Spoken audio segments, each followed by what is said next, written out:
Mes sœurs, mes frères, bienvenue en cette méditation sur les textes de ce lundi 6 novembre 2023, en cette 31e semaine du temps ordinaire.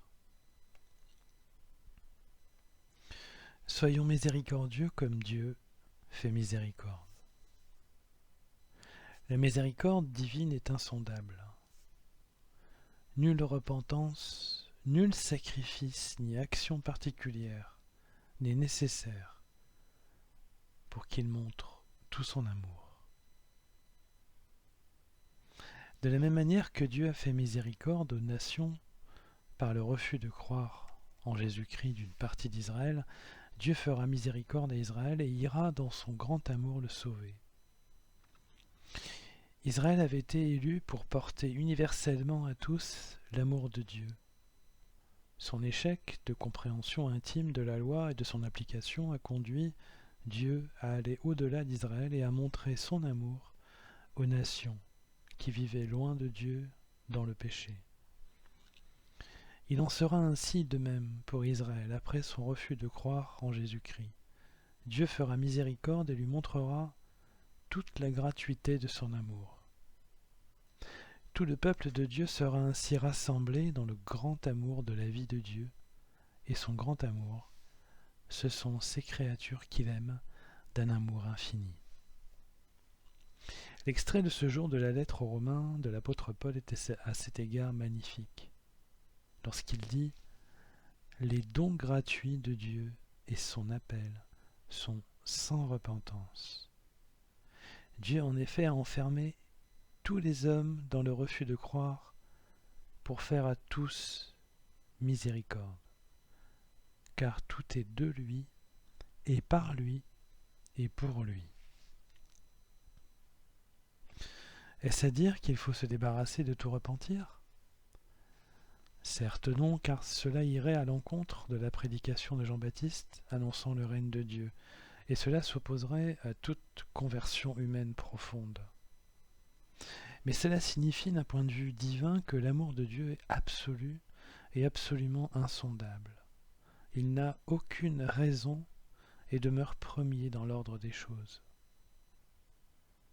Cette compréhension humaine de cet amour parfaitement immérité de la part de Dieu est très bien rendue par le psalmiste, qui avoue humblement sa minorité devant Dieu lorsqu'il s'écrie « Me voici, humilié, meurtri, que ton salut, Dieu, me redresse, et je louerai le nom de Dieu par un cantique. Je vais le magnifier, lui rendre grâce. » Amour injustifié et amour immérité pour les humains, voilà qui permet à Dieu de se montrer en Père. Un bon Père s'occupera et défendra toujours, avec bienveillance, ses filles et ses fils en allant très loin pour eux dans sa pensée et son action.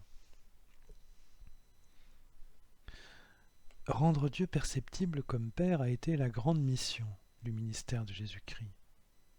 Car en montrant l'amour du Père, Jésus-Christ avait aussi comme objectif de montrer le grand amour que nous avons aussi les uns pour les autres et qui est inscrit dans notre cœur comme la loi d'amour du Père qui y est gravée.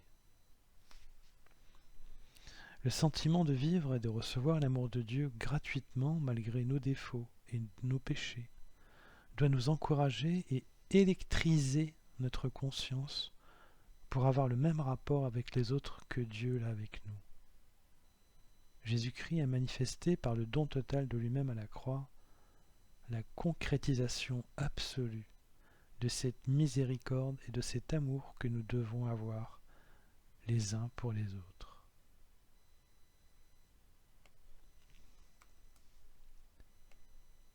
Ainsi, dans l'Évangile, Jésus place le pharisien chez qui il déjeune dans la même position miséricordieuse que Dieu a pour nous lorsqu'il lui dit « Quand tu donnes une réception, invite des pauvres, des estropiés, des boiteux, des aveugles.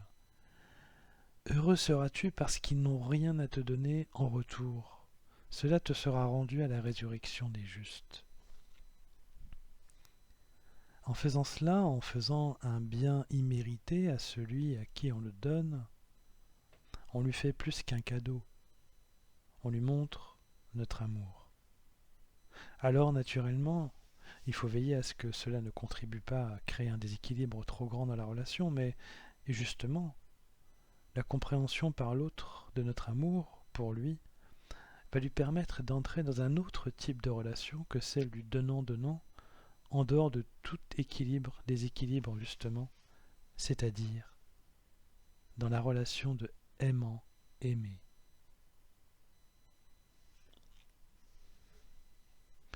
Il nous faut être miséricordieux, mes sœurs, mes frères.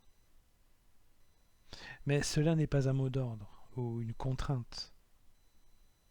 C'est la manifestation concrète de notre compréhension de l'amour infini du Père et de sa miséricorde parfaitement gratuite. Il n'y a rien de plus beau que de vivre avec cet amour, car tout notre être est totalement reconsidéré, non pas à la lumière des actes que nous avons pu faire, mais à celle de notre être intime et de notre valeur de personne faite à l'image de Dieu. Nous sommes complètement aimés pour ce que nous sommes.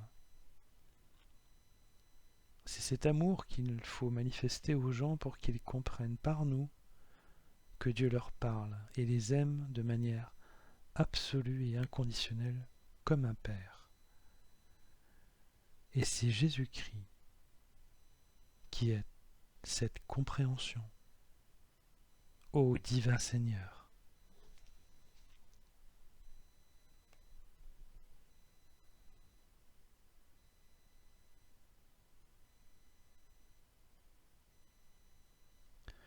Mes sœurs, mes frères, après cet instant de méditation sur les textes de ce jour consacrés à l'insondable miséricorde de Dieu notre Père, je nous invite à la prière.